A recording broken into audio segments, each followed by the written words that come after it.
Ó, começando a aula, bom, como diria Cristina Rocha, nosso tema de hoje é políticas públicas da educação básica, né? Educação básica, a gente entende o período compreendido pela educação infantil, o ensino fundamental os ensinos fundamentais 1 e 2 e o ensino médio. Então, é um período que dura mais ou menos 17, 18 anos na vida escolar.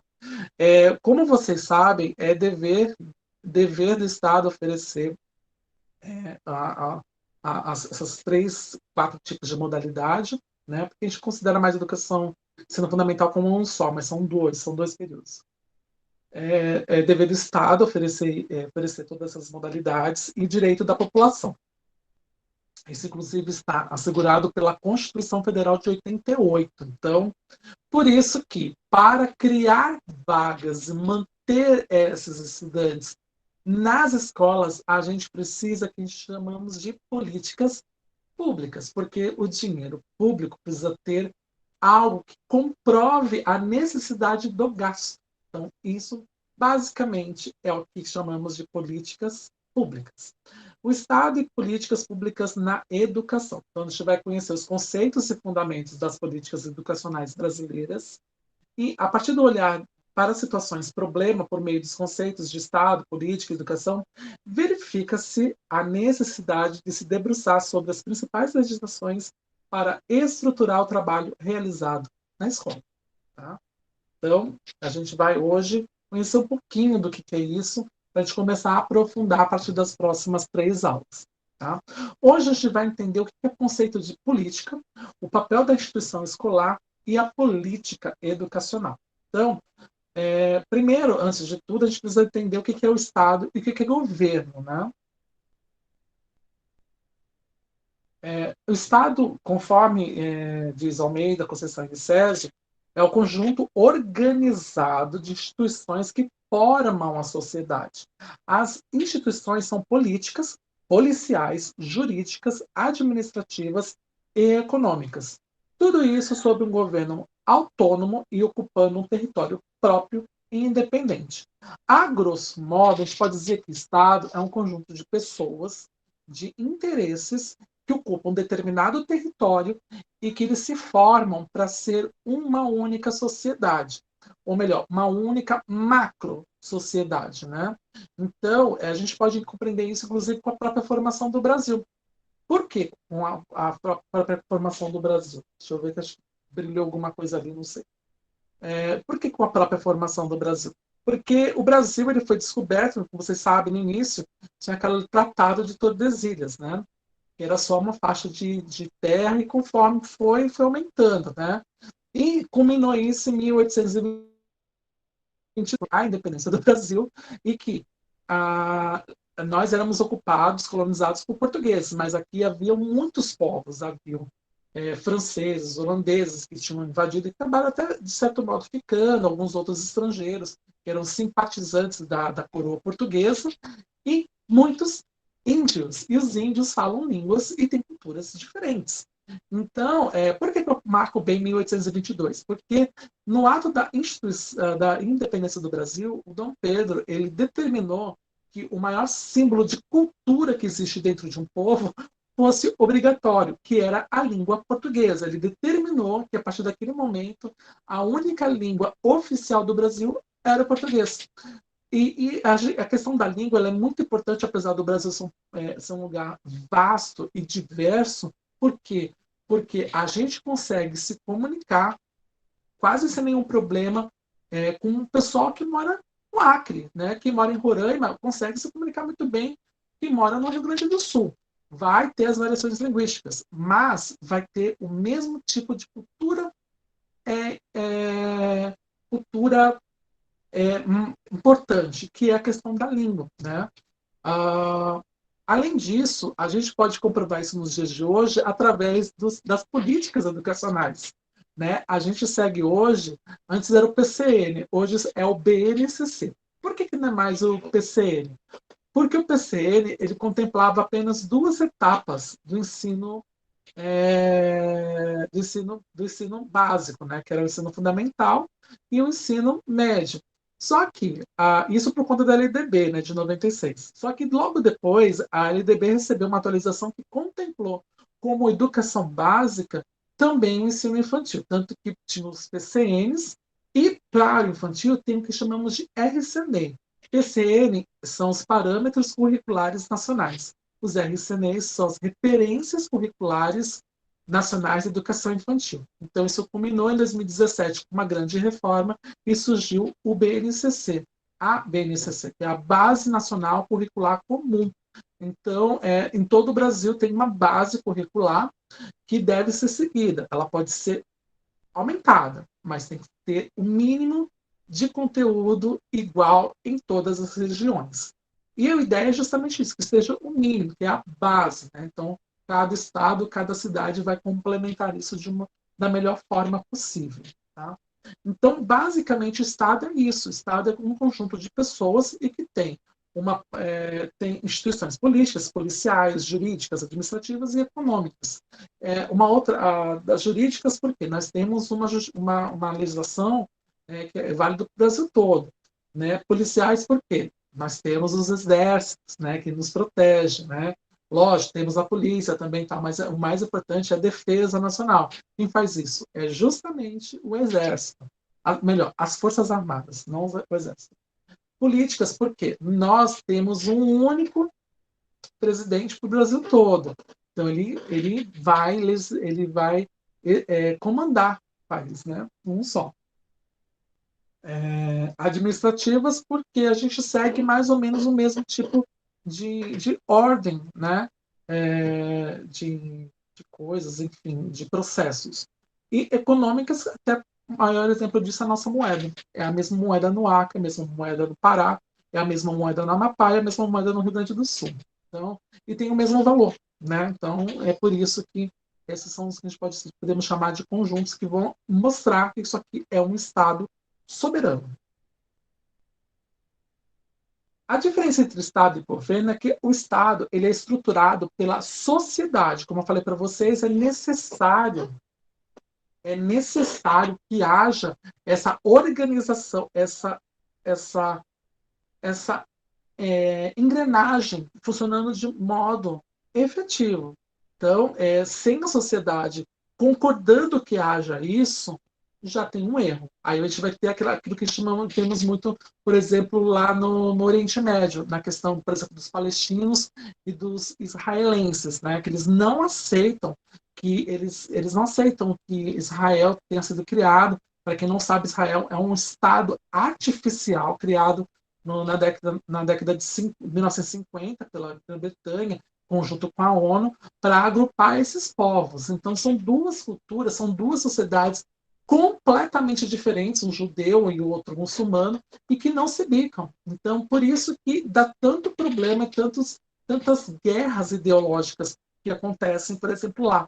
Aqui no Brasil não é isso, nós somos um povo pacífico. Por quê? Porque nós aceitamos quem está no Acre, quem está aqui, no geral, claro, tem alguns movimentos separatistas, mas no geral nós nos aceitamos brasileiros.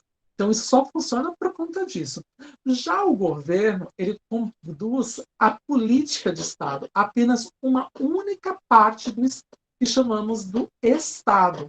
Apenas aquela parte que tem o governante e também a estrutura, né, a executiva, que é o presidente, a legislativa, que é a Câmara dos Deputados Federais e o Senado, e a judiciária. A gente vai ter através dos Supremos Tribunais, né, que tem de diversas, e tem o Supremo Tribunal de Justiça, né, o STJ lá em cima. Então, essa é a diferença de Estado para governo. Tá? Opa, alguém me ligou. Já o contexto político brasileiro, a gente tem como base as políticas educacionais, que são os programas que oferecem à população o ensino. Né? E isso está estruturado através da principal lei educacional que nós temos hoje vigente, que é a LDB, ou LDBEM, né? Que é a Lei de Diretrizes e Bases da Educação Nacional. Ela foi promulgada lá no finalzinho de 96, em dezembro de 96, e ela está vigorando até hoje. Uma das normativas que implementaram as políticas educacionais, por exemplo, foi o ensino fundamental de 9 anos. Para quem não sabe, o ensino fundamental já tinha 9 anos há muito tempo atrás, mas ela foi feita uma reforma, tal, não através da LDB, mas por outras leis, e ela foi reduzida para 8, né? Tanto que nós tínhamos o ginásio, o primário e o ginásio, né? O primário tinha 9 anos, 5 anos há um tempo atrás. E o ginásio tinha 4. Então, na junção dela, caiu para 8, né, para poder contemplar tudo aquilo, decidir o que é uma coisa e o que é outra. E hoje nós temos porque havia muita discrepância educacional quem chegava no que chamamos de ensino EFI, né, o EFI, o ensino fundamental de anos iniciais. Por quê? Porque as crianças estavam chegando não alfabetizadas, então elas precisavam ser letradas e alfabetizadas a partir do momento que chegava o primeiro ano. E isso acabava demorando o processo, que leva mais ou menos 1 ou 2 anos desses 4, e acabava também atravancando lá na frente quando ele chegava no ensino fundamental 2, no EFAF, né? Ensino fundamental dos anos finais. Então, para poder ajustar isso e criar um ano específico para alfabetização, mas só para alfabetização e letramento e matemática. Criaram-se também, então, criou-se também, retornou com o primeiro ano do ensino fundamental. Então, isso, inclusive, é uma prova de como funcionam as políticas públicas. Por que uma política pública? Porque nós temos o que chamamos de BNCC hoje. Então, as escolas públicas, elas seguem legislações. Então, é necessária a implementação de uma política para que todas elas aceitem isso. E isso foi colocando bem gradativamente. Algumas redes aceitaram logo de cara, outras não, mas tiveram que se adaptar. O melhor exemplo disso é o governo do estado de São Paulo. Por quê? Porque o governo do estado, apesar de ela oferecer o primeiro ano do ensino fundamental, aliás, os anos iniciais, eles tinham um pequeno problema em inserir mais um ano. Por quê? Contratar novos professores. Então, para poder fazer isso, precisa contratar professores, porque vai ter mais uma figura de professor, dependendo de quantidade de salas que tem naquele período. 1, 2, 3 professores. Então, isso gera custo, precisa de dinheiro. Então, não basta apenas colocar um ano. Ah, coloquei para ser bom. Não. A gente tem que pensar, inclusive, na questão orçamentária, na questão estrutural. Então, tudo isso vai dar cabo dessas ideias de política. Então, por isso que existe a necessidade de ter implementações de política. Então, isso é uma normativa, para vocês terem como um exemplo. O Estado e o governo, eles precisam se articular, né? É obrigatório. Por quê? Porque o governo, como a gente sabe, ela é uma parte do Estado. Quando não tem essa articulação, vai acontecer exatamente aquilo que eu havia falado para vocês. Vai ter aquele conflito que nós temos hoje, tão presente entre e, e a Palestina, né? Porque eles querem a faixa de Gaza, porque eles querem uma parte lá da Cisjordânia. Então, eles não. E Israel do mesmo lado. Os judeus também querem essas duas partes. Né? A gente sabe até que os judeus pegaram até, durante um bom tempo, aquela península do Sinai, né? Península do Sinai. Entrou em conflito até com os egípcios, que também são muçulmanos. Então, isso vai mostrar essa articulação, essa necessidade de, por exemplo, anexar ou de impor questões que uma parte considerável da população não aceita, vai gerar esses conflitos. Então, por isso que a política, o Estado, ele precisa, aliás, o governo precisa estar bem articulado com o Estado, para que não aconteça isso. Isso também é muito importante na área educacional. O melhor exemplo nós estamos passando agora. Por muita confusão que está acontecendo, a gente está vendo que as crianças estão estão indo à escola. Por quê? Porque existe uma. Ah, porque o professor não trabalha. Ah, então corta o salário do professor. Não, mas os alunos não precisam ficar sem aula. Será que é apenas isso?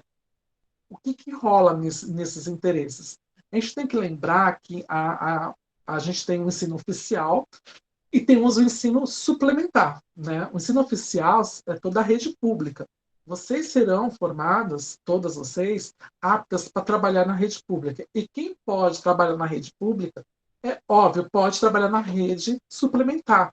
Porque a rede oficial, a oficial é a mais importante. A suplementar, que nós chamamos de escolas particulares, ela vem para complementar aquelas vagas que, por exemplo, não são atendidas pelo Estado ou que não tem o mesmo viés ideológico que alguns pais desejam para a educação. Isso na visão de hoje. Então, por isso que nós temos uma boa quantidade de rede suplementar. Então, isso faz com que essa rede, ela meio que force os nossos políticos para que haja o retorno, porque sem aula presencial, menos dinheiro em caixa. Nós vivemos num país que é capitalista, ou melhor, neocapitalista, onde nós precisamos ganhar muito para poder se satisfazer vontades. Então, é por isso que existe essa guerra ideológica, especialmente com o governo, que ele é ultra neoliberal, com alguns setores da sociedade, os professores especialmente, porque os professores da rede pública sabem que se a rede particular voltar, haverá uma pressão para que a rede pública também retorne, mesmo sabendo de todas as problemáticas que existem dentro de uma escola pública, né? Para quem sabe, quem já frequentou uma escola pública sabe exatamente como é que é. Não vou dizer que a escola pública é horrível, não, não, pelo contrário. Eu até falo muito, o conteúdo da escola pública é tão bom quanto o de uma particular. Mas a forma de como ela é passada é que vai diferir isso. Existem alguns ruídos que a gente podemos chamar da forma pedagógica, e que existem muitos na questão do público por conta de necessidades. Esse é o problema, necessidades. E que não vai aparecer muito na particular. Além disso, o particular tem uma certa pressão dos pais, porque estão pagando, para que exista uma tática que eu chamo de guerrilha, né? Para que seja feito de uma outra forma.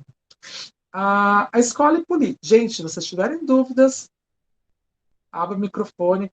Ou a Aline, que está tímida e não quer abrir o microfone, pode mandar uma mensagem aqui no chat, tá bom? Eu olho, volto meio olho para ver. Escola e a política. Bom, como eu falei para vocês, o ensino oficial é o ensino público. Então, quando vocês estiverem na época do estágio, vocês vão reparar que no documento do estágio pede o número de CNPJ. Escola pública não tem CNPJ. Escola pública tem credenciamento do MEC, né? A escola pública ela existe através de um credenciamento que é feito pelas redes, seja ela pública, estadual ou até mesmo federal, e que vai ter uma chancela lá do Ministério da Educação para dizer, não, essa escola pode funcionar. Ela tem um número de registro no MEC. Inclusive, esse número de registro é muito usado no Enem, né? O número que eles colocam lá, o número do INEP da escola. É o registro de existência da escola, é uma certidão de nascimento. Por isso que todas as escolas públicas têm o que chamamos de APM, porque a APM é a figura jurídica dentro da escola. Então, é a que vai ter CNPJ, é a que vai ter talão de cheque, porque todos os repasses da escola são feitos através de destinação pública ou dotação orçamentária. Já viram falar muito a dotação orçamentária, a dotação orçamentária. Então, tudo isso é feito através disso, né, da dotação orçamentária. O MEC vai repassar um valor para as escolas e, dependendo da cidade, se ela não tiver Secretaria de Educação, tiver departamento, o dinheiro ele vai direto para a prefeitura, né? No caso da Secretaria de Dinheiro, vai para a Secretaria que automaticamente repassa para a escola. Ela vem assim, direto para a escola. Já diferente de quem tem departamento de educação. O departamento de educação vai para a prefeitura pode fazer o que quiser com o dinheiro. Por isso que muitos lugares exigem que tenham Secretaria de Educação, que é onde vai ter aquela famosa roubalheira, né? Políticas e espaços educativos. Então, a gente precisa traçar essa relação entre a escola e a política. Então, a escola ela existe por política, né? Existe uma necessidade de criar, né, esse credenciamento. Esse credenciamento pode vir, como falei, de uma das três esferas, e precisa ter um planejamento de necessidade para que haja uma escola. Como é que funciona isso? A gente vai fazer isso, a gente não, né, as redes, né, o município, o estado, ou ou até mesmo o governo federal vai fazer através de dotação orçamentária, ou seja, tem que ter o dinheiro para poder existir aquela escola, para construir a escola, tem que existir garantia de vagas, quantidade de pessoas, né? Isso é feito através de mapeamento, censo, ou até mesmo através de vários pedidos do Ministério Público, no caso aqui de São Paulo, do Estado de São Paulo. O Ministério Público Estadual, quando a pessoa vai lá, pede muito numa mesma região, o próprio Ministério Público começa a oficiar a Secretaria de Educação Municipal e Estadual para que seja feita a obrigação de fazer. Porque, como disse, a educação, segundo a Constituição Federal, é um dever do Estado e um direito do cidadão. E ainda tem mais. O ECA diz que toda criança tem o direito e o dever de estar na escola. Se não estiver na escola, os pais ou seus responsáveis são presos por privação de intelectualidade. Até isso na criança de 0 até 17 anos, 11 meses e 29 dias. Facultativo nos primeiros anos, só nos primeiros anos, mas quando tiver lá o que chamamos de pré-escola, existe uma necessidade de inserir essa escola lá. Senão, o conselho tutelar vai lá e começa a fazer essas tratativas. Tá? Para isso, como eu falei, tem que ter a finalidade da escola, tem que atender uma população. Então, não basta assim, eu quero uma escola perto da minha casa. Se tiver uma escola na região que consiga atender toda aquela demanda, não existe uma necessidade de criar uma escola pública. Né? Não existe. Porque aí o governo pode, inclusive, comprovar que não existe, consegue atender. Isso é feito através de mapeamento. Né? Sabe uma das formas que são feitos mapeamento? Não sei se vocês sabem. É através do SUS. É através do SUS. O SUS, o SUS vai fazer. Boa noite, Adriana. Depois vai ter essa aula lá no YouTube que eu vou postar para vocês amanhã, tá? O mapeamento é feito através do SUS. Como a gente sabe, nem todo mundo tem direito a.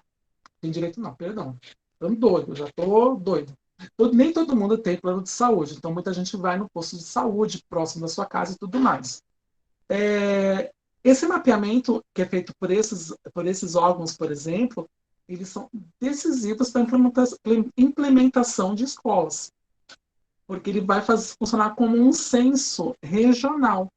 Então, e isso vai comprovar, por exemplo, a finalidade dessa escola. E a compreensão dos aspectos sociais, políticos, econômicos, históricos. Né?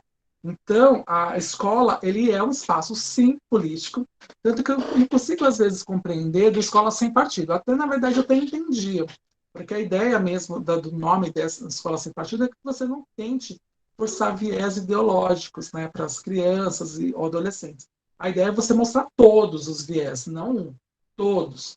Né, até para que ele possa ter o direito de escolher. Porém, até mesmo essa escola sem partido é feita através de partidos políticos. Então, fica complicada essa coisa do escola sem partido. Então, a escola como um espaço democrático e político, porque a criança e o adolescente, começa a exercer a sua cidadania a partir deste espaço. Exercer efetivamente a sua cidadania. E é um lugar que ele tem voz, fala. Como assim tem voz e fala? Primeiro, através deles mesmos em sala de aula, falando suas opiniões em relação ao professor. Né? Opinião não é agressão, tá, gente? Não confunda uma coisa com a outra. E a segunda, através de pequenas associações que eles realizam dentro da escola mesmo. O melhor exemplo disso é o Grêmio Estudantil. Né? Então, é por isso que ela é esse espaço democrático e também político. Então, por isso que as escolas precisam respeitar as particularidades de onde ela está inserida. Então, eu não posso pegar uma escola que, por exemplo, aqui, perto da minha casa, aqui mais ou menos próxima, fica mais ou menos uns 10, 15 minutos daqui, fica a favela de Heliópolis, né? Eu estou aqui na divisa de São Caetano, né? Aqui no finalzinho da Vila Prudente. Lá tem a melhor escola da Prefeitura de São Paulo, que é a Campos Sales, né? Lá eles geriram uma forma de gestão participativa que deu muito certo. Mas, por quê? Porque eles começaram a compreender quem é a sociedade que está ali.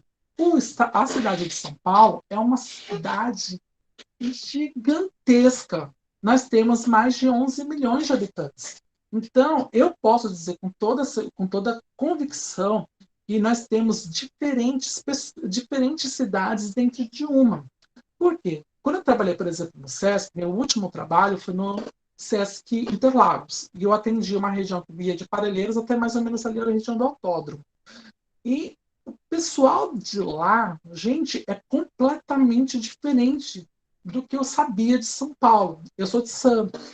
Então, eu conhecia muita gente que morava no centro, porque eu trabalhei no Sesc Pinheiros, trabalhei no CineSesc. Conhecia muita gente do centro. Eu morei um tempo no centro, morei 2 anos no centro, isso há uns quase 20 anos atrás. Então, eu conhecia mais ou menos como é que era a cidade, mas através de um nicho. Quando eu fui para lá, eu vi uma realidade completamente diferente. E com isso, você vê que, nossa, tem uma cidade que é assim, dentro de São Paulo. A mesma coisa aconteceu quando eu fui trabalhar na Zona Norte. A minha escola é de Perus, né? Eu estou, esse ano, numa escola no Jaraguá. É um público completamente diferente que tem no centro de São Paulo e completamente diferente que está no sul, né? E a mesma coisa aqui. Eu estou aqui do lado de São Caetano. A Vila Prudente é o primeiro bairro, junto com a Moca, o Brás, né, da Zona Leste, né? E aqui também, a própria Zona Leste, até pelo seu tamanho, também tem suas particularidades em cada ponto. Né? Então, isso mostra que a escola ela é um espaço democrático e que precisa ter esses aspectos sociais muito bem demarcados com onde ela está inserida. Ela precisa recuperar esses valores do seu âmbito. Por isso que as políticas realizadas na Campos Sales, por exemplo, ela pode não dar certo aí do lado de vocês, aí no bairro dos Remédios. Não tem como. Pode, não tem não. Pode não dar certo. E está tudo bem, porque a realidade de cada um desses lugares é completamente diferente. Mas isso porque nós vivemos numa cidade gigantesca, 11 milhões de habitantes. Nós temos uma miscigenação de povo, miscigenação de ideias, temos muitas é, visões de mundo que são completamente diferentes de uma ponta a outra, né? Então, isso é entender, inclusive, a escola como política, né? E nisso entra também a social e político, até porque ela precisa ter um debate democrático dentro dela, né?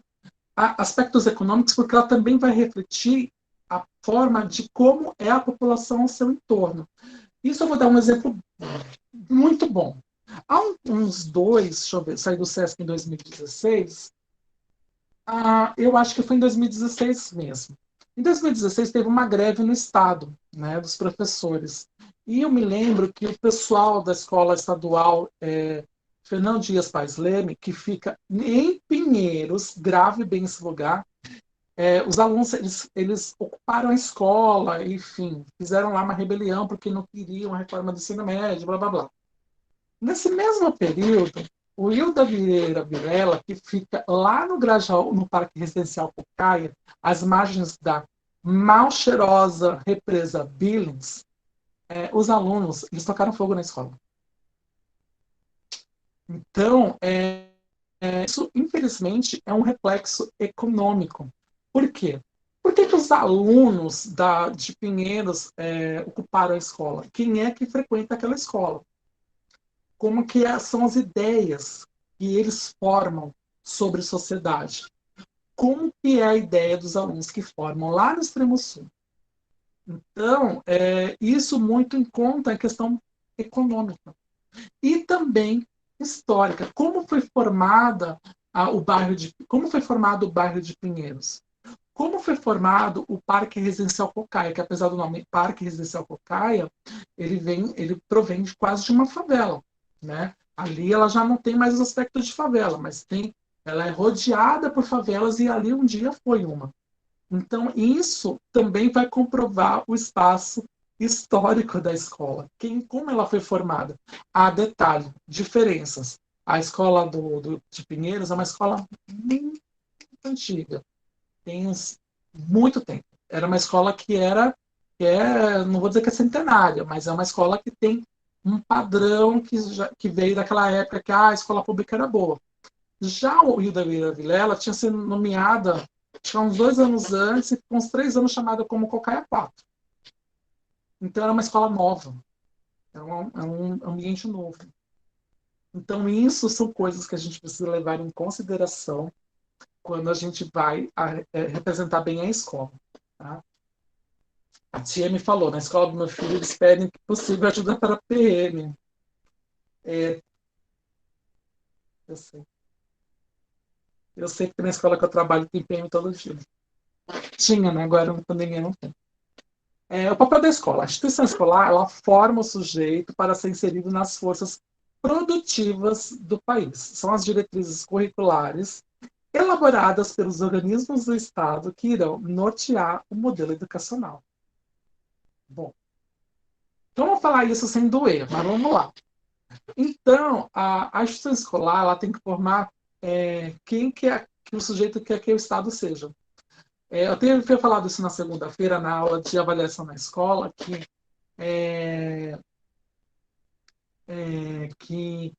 a escola ela forma quem o Estado quer que você seja, para ser mão de obra. Até mesmo as escolas particulares, você vai ser uma mão de obra um pouquinho melhor. É isso. Então, por isso que quando a gente critica muito a questão do currículo e a forma como ele se dá, as políticas públicas para para sua realização, a gente critica por conta disso, porque os currículos escolares, a forma como ela é disposta, a forma como ela é feita na própria sala de aula, ela é feita para que os alunos aceitem aquilo do jeito que está e pronto, e fiquem calados. E siga como a gente chama muito de gado, né? Que o gado ele vai seguindo sempre né? Sempre uma reta, porque um vai e o outro também está indo, porque tem que ir. Essa é a ideia. Então, por isso que o papel da escola ela é formar esse sujeito para ser inserido nas forças produtivas do país. Então, a escola, por exemplo, a pública, que está no bairro periférico, ela teoricamente, ela vai formar essas pessoas nesse formato. É assim, é horrível falar isso, mas é a verdade. Isso também se reflete na escola particular desses mesmos bairros. Por isso que eu fiz a comparação do Fernão Dias Pais Leme aqui, lá em Pinheiros, com o Hilda Vieira Vilela, lá no Parque Residencial Cocaia. Então, é isso. É basicamente isso. Então, a força produtiva, a forma como é que é realizada a educação, né, nesses dois lugares que são da mesma rede, da rede estadual de ensino, elas, elas vão refletir aonde está inserida aquela escola. Tá? Então, o Estado ele vai criar esses mecanismos então para que seja feita esse formato. Por isso que temos o BNCC. Numa mesma cidade, a gente pode ter escolas que têm o BNCC, compram eles, compram as bases, mas que tem N coisas que vão complementar. Geralmente essas escolas são muito caras. Eu esqueci o nome da escola que queria ser implantada aqui em São Paulo, uma escola internacional, que tinha em alguns lugares do mundo. E um dos maiores problemas dessa escola é que ela ia seguir um calendário que existe lá nos Estados Unidos. Para quem não sabe, lá as aulas não começam em janeiro, fevereiro, elas começam em agosto, né? Agosto, setembro, e vão até maio do ano seguinte. Por quê? Porque o maior problema é que não ia cumprir o ano letivo exigido dentro do ano do meio da mesma série. Né? Mas quanto custaria essa escola? Segundo estava analisando, na época, quando queria implementar, a mensalidade ia custar por volta de R$ 16.000. Então, imagina quem é que vai pagar R$ 16.000. Eu já vejo pai que paga R$ 600, R$ 900 numa escola particular olha assim, eu olho, eu falo assim. Então, essas escolas vão formar pessoas cosmopolitas, pessoas que vão trabalhar mandando no gado, que trabalha que estuda nas outras escolas. Então, por quê? Porque ela vai ter um currículo internacional, vai obedecer ao BNCC, mas ela vai ter um currículo completamente diferente para esses alunos. Elas vão prepará-los para uma outra realidade, para outros tipos de certificação, ou até mesmo complementar os estudos fora do país. A ideia do BNCC, a ideia é que todos os alunos tenham as mesmas oportunidades de conhecimento complementadas pelas suas regionalidades. É isso. Então, por isso que o Estado norteia, o Estado que a gente fala é o país, tá? É o MEC. Ele norteia como que vai ser a educação. O MEC, inclusive, norteia como vai ser a educação de vocês que serão futuras professores. Tá? Os objetivos da escola é dar formação adequada às crianças das classes populares, propiciar a formação da cidadania por meio do conhecimento científico. Então, esses são os objetivos da escola.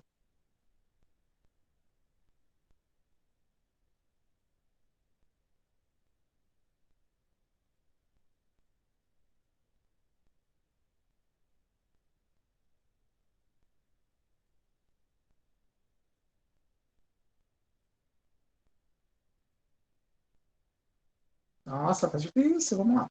Pronto, cheguei. Bom, a finalidade da educação. Então, a gente verifica que a educação refere-se a algo que não se desvincula das questões sociais e, portanto, cada período histórico exige um processo educacional que atenda às necessidades políticas e sociais. Então, a escola ela pode refletir diferentes projetos da sociedade, né? Lendo isso. Por quê? Porque, como eu falei para vocês, eu esqueci o nome dessa escola, acho que é Instituto Avenue. É, eu não lembro, mas acho que é Instituto Avenue. Vou até procurar aqui para vocês, mas acho que é Instituto Avenue. Escola Avenue São Paulo. Mas, se não me engano, é isso mesmo. Avenue São Paulo. Fica até no Real Parque, que é no Morumbi.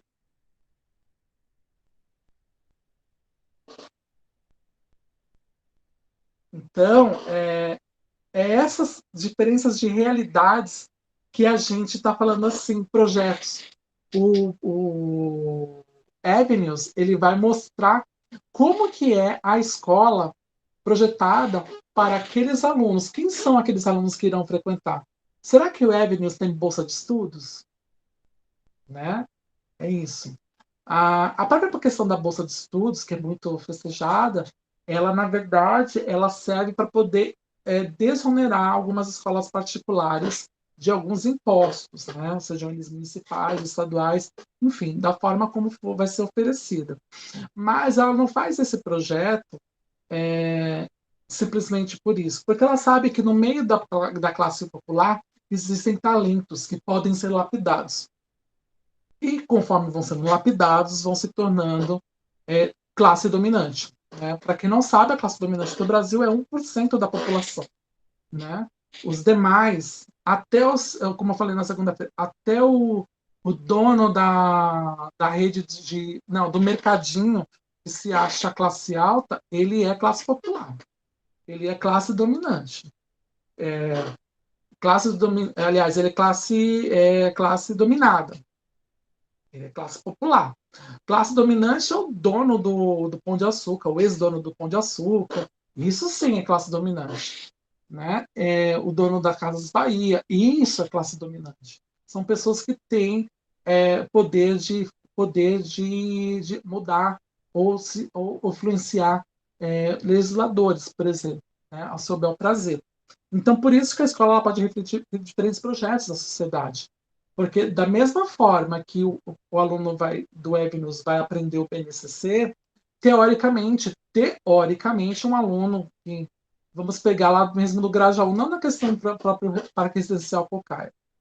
O Grajaú é o bairro com menor IDH da cidade de São Paulo. Né? Então, o aluno que estuda, por exemplo, lá no Cantinho do Céu, no Jardim Eliane, ou até mesmo na Varginha, né? Então, é um aluno que vai ter, teoricamente, o mesmo conteúdo, porém, o que vai ser complementado para ele ele é totalmente diferente desse aluno que estuda lá no Morumbi, ou até mesmo em Pinheiros. Não exclusivamente do Avenues, é que o Avenues é uma marca, né? Então, por isso que vou gostar de usar esse exemplo para vocês. Então, por isso que ela vai refletir essas diferenças. De como vai atingir esses alunos de forma, quem eles serão na sociedade. Tá? Isso também vai acontecer com os professores que também lá lecionam. Então, é uma coisa para a gente ficar analisando. A política educacional é toda e qualquer política desenvolvida de modo a intervir nos processos formativos e informativos desenvolvidos em sociedade, seja ele na instância coletiva ou na instância individual. Então, isso é a política educacional. É tudo aquilo que vai envolver é, alterações, adaptações, complementações que, que vão trabalhar essa questão da formação, seja ele coletivo, seja de uma classe, de um grupo, de um bairro, ou apenas do aluno. Né? Uma vez eu escutei de uma professora, eu me formei em pedagogia na Unesp. Curiosamente, a Unesp é a melhor faculdade, a melhor universidade de pedagogia daqui da América Latina. Tá? Ela aparece, de todas elas, a primeira que vai aparecer em pedagogia é a Unesp. Mas eu fiz letras na Unip. Minha primeira formação foi na Unip. Né? E eu não gostava muito da Unip, não, quando eu estudava lá, quando eu fiz letras. Só que uma professora falou uma coisa que me marcou, e de fato isso marcou mesmo, porque eu vi algumas diferenças minhas, por exemplo, com os alunos que estudavam na Unesp. Que quem faz a faculdade não é a faculdade, é o interesse do aluno.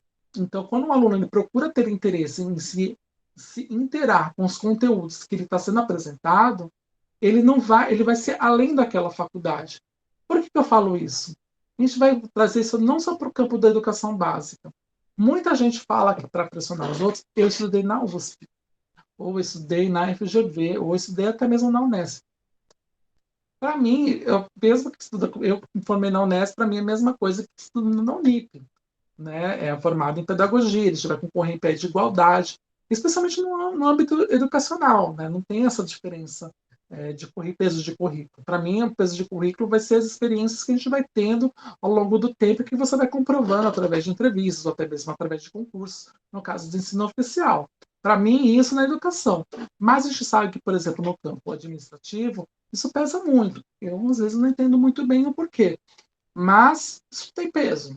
Né? E então, por que isso tem um peso? Porque cada uma dessas instituições vai ter uma visão crítica da sociedade, onde ela está inserida e como ela quer transformar o mundo. A mesma coisa tem que acontecer com as escolas. Por que não acontece? Porque nós seguimos redes. Então, a rede municipal, teoricamente, tem que seguir a filosofia que tem o governo municipal, que muda a cada 4 anos, ou 8, mas muda a cada 4 anos. Ou não, depende do gestor que está ali. Né? Isso a mesma coisa vai acontecer com a rede estadual. Diferente das universidades. A universidade geralmente tem um reitor, ele fica um bom tempo, então ele faz um tipo de projeto que é bem duradouro. Então, por isso que essas políticas elas influenciam muito na formação do cidadão, seja ele social, histórico, econômico, político. Até mesmo a forma como nós vemos do, do, das escolas, ela já é diferente de há 30, não nem 30, há 40 anos atrás, né? Escola pública jubilava pessoas, né? Porque essa era uma política educacional da época. Se você não conseguisse se formar numa série em 5 anos, você era jubilado. Você era convidado a se retirar da rede pública. Né? Só podia terminar na rede particular, porque você estava ocupando vaga, dinheiro de um outro aluno que poderia estar lá e executando todos aqueles conteúdos todos e se dando muito bem. O que mudou muito a partir da década de 80. Né? A política educacional é permeada por uma intencionalidade. Então, existe tudo que é feito para a escola existe uma intenção. Vamos tomar como exemplo a primeira afirmação lá no início, né, do ensino fundamental de 9 anos, né? Por quê, né? O primeiro ano ele foi agregado, ele foi descolado do ensino infantil, especialmente para agregar conteúdos exclusivos de alfabetização e de cálculos, né? As primeiras contas. Por quê? Porque se a gente pegasse um ano só para fazer isso, ele ia ter avanços, teoricamente, nos anos seguintes, e ia chegar no ensino fundamental 2 muito bem preparado, ensino médio, e assim vai. Então, essa foi a intenção. Então, quando a gente vai pensar numa política, é nisso. O Fundeb, que o pessoal estava comemorando, que graças a Deus se tornou permanente, é importante por quê? Porque repassa fundos para a educação básica para as escolas públicas, para poder investir em material, em, em coisas para os alunos. Né? E isso é também uma política educacional, porque gera dinheiro. Né? Os aspectos para análise tem que ser o texto, né, claro, e o contexto da ação, né? Por que o texto? Porque você tem que ser convincente. Tudo que a gente tem é, tudo que a gente tem através de educação é através de leis, papel. Então, você tem que ser analisar muito esses conteúdos para poder entender o que de fato é bom do que não é bom. Vou dar um exemplo aqui ótimo. Reforma do ensino médio. Né? O pessoal criticou muito a questão dessa reforma. Né? Eu li o texto da reforma. Eu gostei. Eu não achei que ia ser ruim, porque as aulas elas não iam, na verdade, não iam diminuir. Né? Elas iriam, teoricamente, melhorar. Eles iam ter mais aulas, além daquelas que eles já tinham, mas iam focar muito mais naquilo que eles queriam para o futuro. Né? Por que o pessoal gritou? Porque não analisou o texto da lei. E é algo que é fundamental para quem trabalha com educação. Você tem que ler a lei, não tem que esperar alguém falar, alguém falou. Ou o sindicato. Não. Pegue você mesma a lei e lê. Isso é fundamental. As resoluções, as instruções normativas, você tem que pegar e ler e interpretar. Política pública é você saber interpretar também leis. E não adianta dizer, é muito difícil, porque pela lei, nós, como cidadãos, precisamos saber de todas as leis que são publicadas no Brasil. Você não pode alegar jamais desconhecimento de uma lei. Não pode, porque aí é causa perdida. Pode perguntar para um advogado. E o contexto? O contexto vai dizer qual é a real necessidade daquele momento para aquela legislação, para aquela política. Então, isso também leva muito em conta quando são implementadas políticas educacionais. As três dimensões que constituem a política educacional: a administrativa, a financeira e a educacional. A gente vai focar hoje muito na educacional. Tá? A administrativa é como é gerida a escola, que vai conflitar muito com a financeira, né? Para quem não, para como eu falei para vocês, a escola ela não tem CNPJ, a escola pública ela não tem CNPJ. O dinheiro não vem para a mão do diretor, não vem. Ela vai para a escola, ela paga as contas da escola, mas não vê a questão do dinheiro. A financeira ela vai aparecer muito na questão da APM, tá? A APM porque ela é o órgão é a empresa com CNPJ da escola. Né? A PM é a Associação de Pais e Mestres. Por isso que é tão necessário ter a APM. Né? Política educacional. Né? A política educacional ela vai estar ligada às formas de como a educação é desenvolvida. Né? Então, isso fala sobre reorganizar o PPP, que é o Projeto Político Pedagógico, respeitando sempre a nova demanda. Quem é a demanda? Os alunos. Nós trabalhamos com pessoas. Pessoas evoluem, pessoas mudam. Sociedades que estão ao redor, elas evoluem. Então, por isso que existe a necessidade de reorganizar sempre o projeto político-pedagógico. O projeto político-pedagógico ele funciona como uma receita para a escola. Ele é tudo da escola. Ele é o documento oficial da escola, como se fosse uma certidão de nascimento. É o documento que norteia a administração da escola, a filosofia, a missão, tem todo o conteúdo da BNCC, aqui, mais aquilo que eles pretendem implementar ao longo daquele período, e também os projetos para que seja facilitada o ensino. Então, o PPP é um documento mais importante de uma escola. O olhar sobre o currículo, né? Porque, como a gente tem hoje agora o BNCC, a gente tem a base comum, né? Que precisa ser seguida por todos e tudo mais. Já em relação às regionalidades que eu havia falado, ela vai olhar para essa base e vai ser inserida de acordo com a multidisciplinaridade, a interdisciplinaridade ou até mesmo a disciplinaridade mesmo. Qual a disciplina que melhor vai agregar aquele conteúdo. Então, é por isso que a política é também uma política educacional fazer esse olhar para esse currículo, porque o currículo ele pode ser adaptado desde que respeite a base. Ele vai sendo adaptado, vai ser complementado. Oportunizar a formação para os docentes. Então, tecnicamente, o governo deveria fazer com formação continuada. Eu não sei se cheguei a mostrar para vocês, mas eu tenho um monte de curso, eu faço um monte de curso. Né? Eu falei para você, aliás, falei que eu sou viciado em estudar. Por quê? Porque professor ganhou canudo, não parou não, meu amor. Não parou não. Professor precisa sempre se atualizar.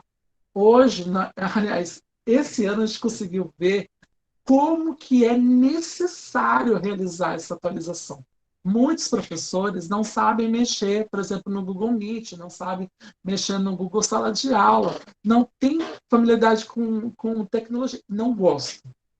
Eu não, é muito difícil. Essa é a explicação que eu vejo muito dos meus colegas. O curioso é que sabe mexer muito bem no Facebook, mexer muito bem no WhatsApp, fazer vídeo no Instagram, TikTok, enfim. Mas fazer atualizações para ferramentas que possam utilizar em sala de aula, para tornar a tela mais interessante, não sabem, não. E existe essa necessidade de você aprender. Então, vocês principalmente escolheram, acho que o pessoal do segundo já sabe, eu já falei isso. Primeiro semestre, do que está chegando agora, a Aline e a Larissa, saibam que vocês precisam se atualizar sempre. E não precisa esperar acabar a universidade. Eu falei isso para vocês, pessoal do segundo semestre, no semestre passado. O que você está vendo hoje comigo, amanhã já está desatualizado. Vai estar desatualizado. Sim, porque nós trabalhamos com pessoas. Nós trabalhamos com pessoas que estão evoluindo. As crianças, não é que elas sabem muito, que elas são espertas. Não. As crianças são curiosas. Elas têm uma mente muito fértil. Elas são criativas. A gente, conforme vai passando, a gente vai canalizando as nossas necessidades, essas criatividades. E talvez eu não tenha canalizado ainda muito bem na minha vida, mas enfim. Mas é isso que uma criança faz. E é isso que a gente precisa como professor, até mesmo para que a gente possa estimular muito e sempre os nossos alunos. Então, por isso que seria um dever das redes públicas fazerem isso. Tenho isso, mais ou menos. O Estado até mais ou menos fornece lá o que chamamos de EFAP, né, que é a Escola de Formação de Professores. Eles dão um curso aqui, um curso ali. Eles davam muito mais cursos antigamente, na época do Alckmin, eles ficam mais sinto falta do Alckmin. Beijo, Alckmin. Tá? Não, não gosto do Alckmin, não, que eu não gosto do PSDB. Também não sou petista, não, tá, gente? Mas, por exemplo, na prefeitura, eles têm cursos que são concorridíssimos, que nem todo mundo tem oportunidade de participar. E se você fizer parte do sindicato, você consegue fazer vários cursos. Até consegue. Mas da prefeitura em si, não. Porque é muito complicado para conseguir. É assim, quase que chorando mesmo. É bem complicado. Mas isso não deveria ser para apenas um pequeno grupo, né? Nós somos, acho que, mais ou menos uns 10 mil professores. Não sei, vamos dizer assim, uns 10 mil professores. Para 10 mil professores, eles abrem 100 vagas. Então, isso é 1% da rede. Então, não tem muito critério, inclusive, para distribuir essas vagas. Ou não são nem 100, são 50 vagas. Não tem muito critério para poder fazer essa formação. E isso deveria ser um direito de todos nós, mas não é feito. Mas isso é uma política, por incrível que pareça, política educacional. Né? E organização de acolhimento de crianças de 6 anos. Né? O acolhimento de crianças de 6 anos é a inserção deles no ensino fundamental na parte de alfabetização. Então, a criança, a partir dos 6 anos, ela é obrigada a estar no ensino fundamental, ela é obrigada, por lei, né? O ensino infantil ele é facultativo. Se não me engano, tem um ano que só que não é facultativo, um ano só. Mas eu posso dar uma olhada e depois eu digo para vocês na próxima aula. Mas só um ano que não é facultativo, que é obrigatório. O restante é tudo facultativo. Você não precisa levar para creche, não precisa ter aquele jardim ou maternal, enfim. Tem que ter pelo menos um ano, tá bom? Para trabalhar a motricidade. O direito à educação. Então, como eu falei para vocês, o direito à educação é de 1988. A educação é um direito nosso, né, de cidadãos, e um direito, um dever do Estado, né? O contexto histórico naquela época era que nós vínhamos de uma evolução, né, lá no final da década de 80, de pessoas que estavam finalmente terminando o ensino fundamental, ensino médio, né? Era muito comum, só vocês perguntarem ao pessoal mais velho, que quem tinha ensino médio conseguiu um emprego bom, né? O que é emprego bom? Não era trabalho braçal, isso, né? Eu não entendo porque as pessoas falam, por exemplo, que trabalho braçal não é bom. Eu, por exemplo, eu trabalhei numa construtora, eu também tenho formação em contabilidade, né? É, e eu era analista contábil. Os contadores, os pedreiros da construtora ganhavam mais do que eu. A analista contábil ganha muito bem. Eu ainda desisti da carreira para ganhar 5 vezes menos, como professor, para vocês terem uma ideia. Não bato bem. E eles ganhavam mais do que eu, para vocês terem uma noção. E é um trabalho braçal. Então, eu não entendo, mas enfim. Mas para fazer os trabalhos braçais, não há necessidade de ter diploma, você precisa ter técnica, né? Você precisa ser bom naquilo que você faz. Só que o Brasil estava mudando, por quê? Porque os trabalhos braçais começaram a ser mal vistos. Na verdade, sempre foi mal visto, né? Mas o pessoal estava querendo ter um emprego digno, é essa a ideia, né? Ah, eu quero que os meus filhos tenham uma educação. E é sempre isso que a gente tenha, uma educação melhor do que a minha. É isso que a gente sempre vai pensar.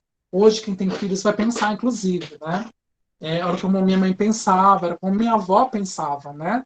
Então, por isso que, naquele contexto, estavam chegando a muita gente a ter conquistado o ensino médio, mas ainda não era um número tão estrondoso como é hoje. Nós tínhamos ainda muitos analfabetos ou semi-analfabetos, ou pessoas apenas com primário.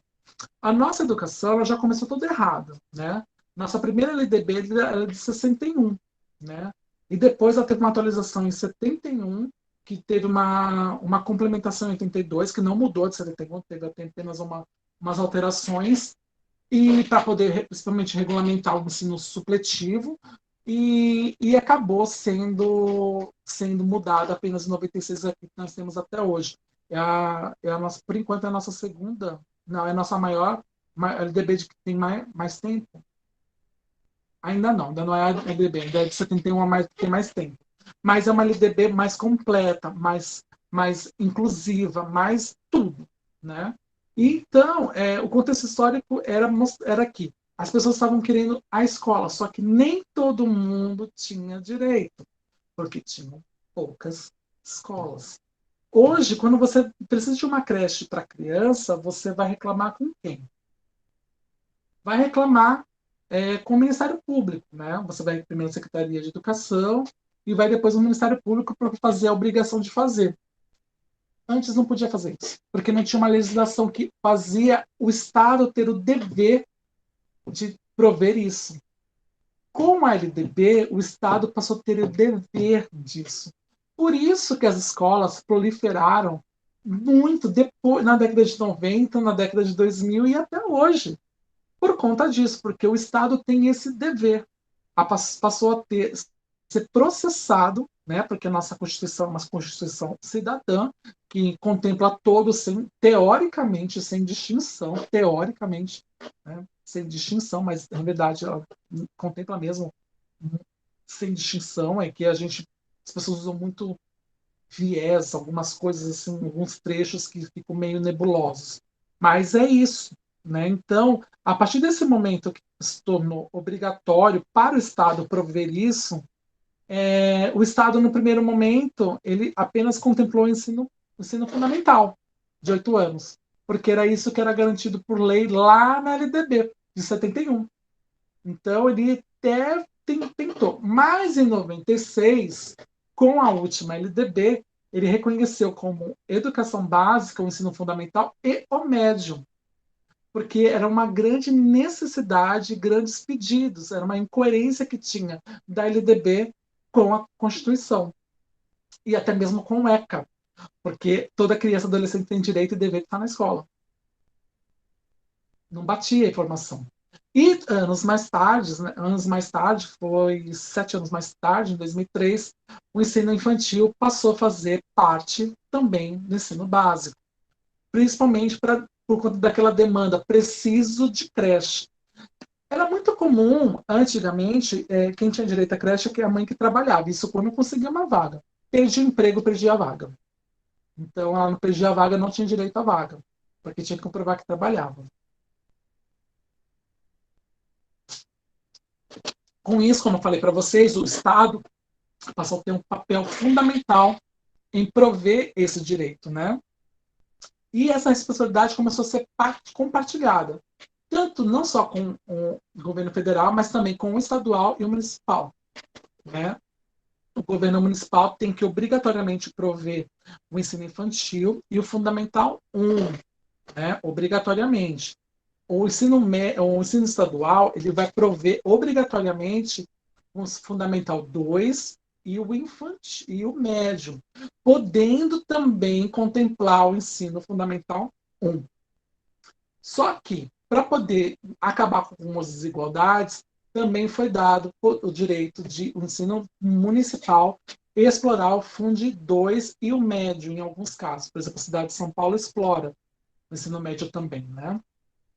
E criar igualdade de condições. Então, igualdade de condições é ter vaga para todo mundo. Todo mundo tem direito à educação. E isso está lá no artigo 208 na Constituição. São deveres do Estado na época. Obrigatoriedade do ensino fundamental, expansão do ensino médio, atendimento educacional especializado e educação infantil. Esses últimos, o médio, o AE e o EI, veio em 2009, mas respeitando o que já estava na LDB. Então, hoje, toda educação básica ela é garantida e é um dever do Estado prover por conta da Constituição. Com isso, a Constituição de 88 precisou rever algumas coisas, como os conteúdos curriculares, o próprio financiamento da educação, que, afinal de contas, se era um dever, precisava ter dotação orçamentária. Tinha que ter empenho de valores, né, para poder construir escolas, né? Então, com isso, criou-se então um plano de duração plurianual, né? Como é que é esse plano de duração plurianual? Geralmente são de 2, 3 anos, que possam melhorar isso. Então, naquele primeiro momento, a gente não tinha, acabou surgindo em 96 com a criação do Fundef, que era o Fundo de Desenvolvimento do Ensino Fundamental, né? Que acabou mudando anos depois, com a inclusão do ensino médio como obrigatório pelo Estado, claro, com o Fundeb, né? Que é o Fundo de Desenvolvimento do Ensino Básico, onde então esses planos eles visam a melhorar as condições de educação das pessoas. Vamos ver aqui, a Vanessa colocou assim, a maioria dos professores antigos não consegue se familiarizar com tecnologia, né? Na verdade, mais ou menos, tá bom, realmente, mas assim, mas é muito porque não querem, tá? Porque, teoricamente, uma pessoa que tem um ensino superior é justamente para você abrir as faculdades mentais, por isso que o nome é faculdade. As faculdades mentais deveria estar aberto sempre para o novo, né? E então, por isso que eles acabam não se familiarizando, porque eles têm um certo medo. Eu vou dizer uma coisa para vocês. Eu tenho o meu celular, O meu celular tem, é que não tem como mostrar para vocês agora, mas eu tenho um que chama de Snap, da Motorola, que é um projetor. Por quê? Porque eu cansei de pedir projetor para a escola e eles negaram com medo de eu quebrar. Eu tenho uma caixa JBL Boombox que é grande, porque eu dou aula de inglês. Eu preciso trabalhar com música. Por quê? Porque eu estava cansado de ficar pedindo material que a escola não dá. Então, criou-se muito uma cultura de, olha, a gente vai emprestar para você, a gente vai disponibilizar, mas se quebrar, pagou. Então, isso acabou meio que criando uma cultura do medo dentro das escolas, né? E que é errado, porque aquele material todo que nós temos é para a gente utilizar, né? Ele é mandado para a escola. A escola não compra, não. Ele é mandado para a escola para que a gente possa utilizar. Então, por isso que eu acabei adquirindo meus próprios equipamentos, mas para facilitar a minha vida. Por quê? Porque eu estava cansado de conviver com professores que não pegavam, não deixavam pegar, coordenadores, e aí criou-se essa cultura do medo. Eu nunca tive medo de pegar projetor, não. Tive, não. Eu sempre pegava, colocava, fazia tudo, e nunca dava nenhum problema comigo. Com outros professores sempre dava problema, eles tinham medo que. Não ligou. Não ligou na tomada, por exemplo. Não ligou para estar na tomada e não está ligando. Quebrei. Pronto, estou desesperado, vou pagar R$ 5.000. É isso. O direito à educação.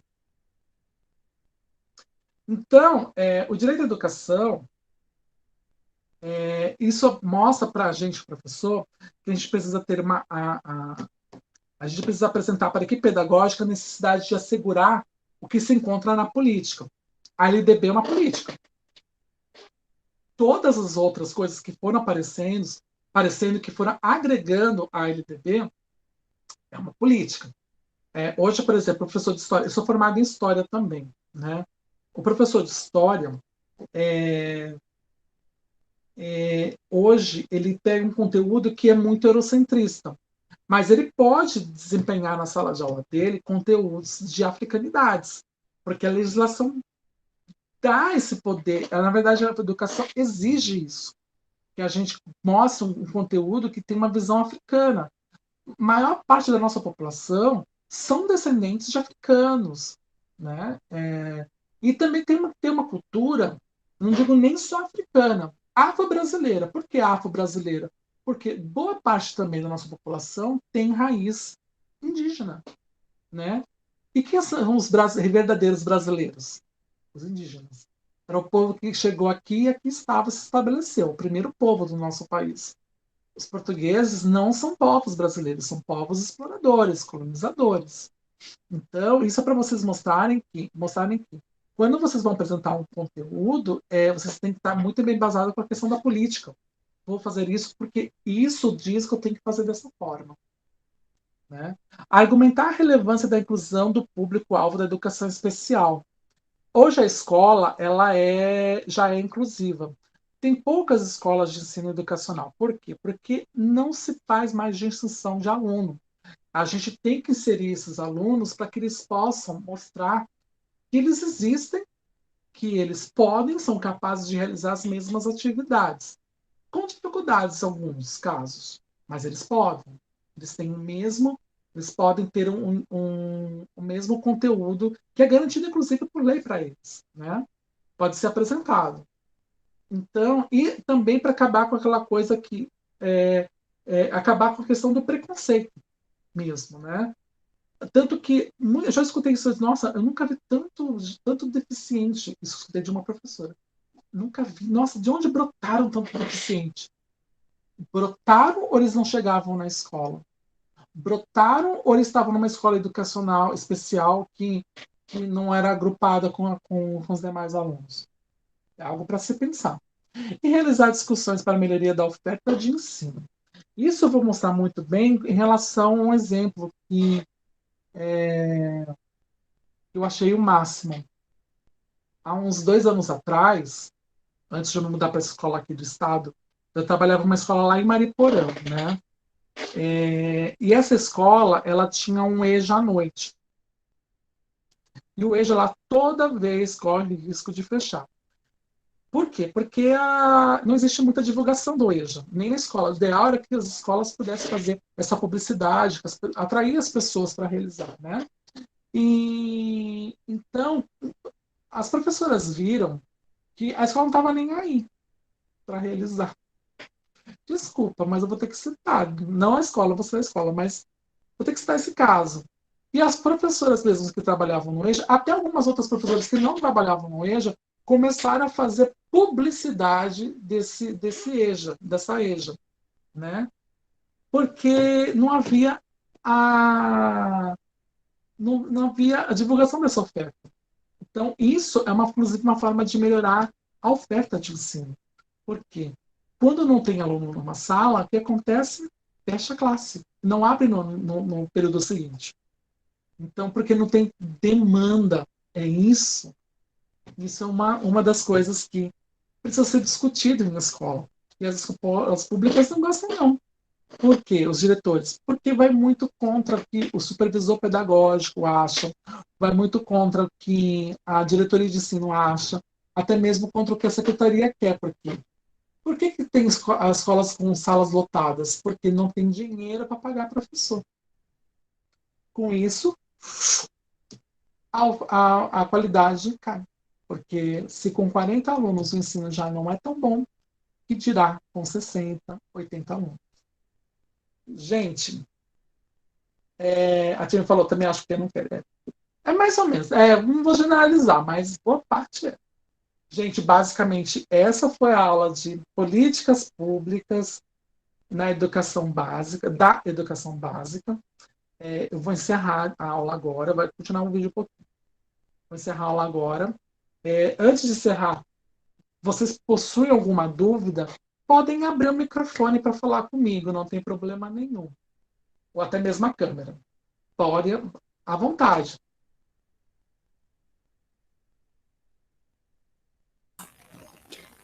Eu, por hora, ainda não, Lucas. Então tá bom, tio. Por hora. Aline, Joelma, Larissa, dúvidas? Carolina, Leide, Vanessa. Então tá bom. Lucas, boa noite. Eu Boa perdi o noite. começo da aula. Você vai postar? Vou postar sim. Eu vou postar todas as aulas que eu tiver no Google Meet. Depois eu vou colocar no YouTube, vou subi-la. Vou subir lá, vou disponibilizar amanhã para você. Para você saber, depois no final dessa aula, eu vou dar uns 15 minutos, vai ter a segunda aula, que é de metodologia científica. Isso vai acontecer nas primeiras 4 aulas, tá? Ok, ok. Bom, Muito obrigada, ok. de nada. Então, pessoal, vou encerrar a disciplina aqui, a aula de hoje. E, ué, pronto.